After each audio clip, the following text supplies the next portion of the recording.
At 11, the second Republican presidential debate wrapped up just minutes ago in California. 7 candidates spent the night trying to prove why they should be their party's nominee in 2024. And once again, the frontrunner former President Donald Trump was not there. Now, we know candidates say a lot during this debate, and sometimes they aren't always true. Yeah, that's why our Verify team is here tonight. Evan Kosloff spent the night fact-checking claims in our newsroom. Hey, Evan.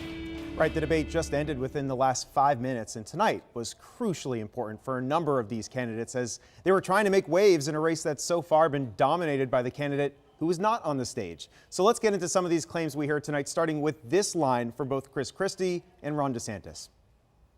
During the Trump administration, they added $7 trillion. $7 trillion in national debt. He owes it to you to defend his record where they added $7.8 trillion to the debt. So let's verify if this is true. Did the national debt rise by more than $7 trillion under former President Donald Trump? We looked at the data from the U.S. Treasury Department, and it measures by fiscal year, which begins October 1st. Here's what we found. Starting a couple months before he took office until a couple months before he left, the national debt rose by $7.4 trillion. So this is true. The national debt did rise by more than $7 trillion while Donald Trump was president. Next, let's fast forward to another topic getting some attention tonight, and it was all about fentanyl. Take a listen.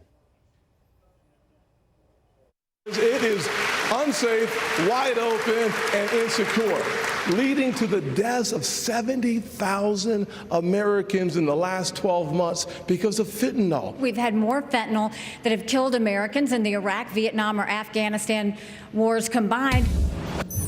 Yeah, so this one's a little heavy. So let's verify. Did more Americans die because of fentanyl last year than in all 3 of those wars? To find out, we started by looking at CDC data and found that preliminary numbers show nearly 73,000 people died over the last year due to fentanyl. Meanwhile, about 65,000 Americans died from those 3 wars. That's according to the National Archives and Brown University. So sadly, that stat is true. More Americans did die from fentanyl this past year than in those 3 deadly wars. Now, we're going to do fact checks like these for every single debate. The next one is scheduled for November in Miami. All this as election season is just heating up. We're now 110 days away from the Iowa caucuses. Lorenzo? These are always so helpful. Clear up all the confusion. Evan, thank you.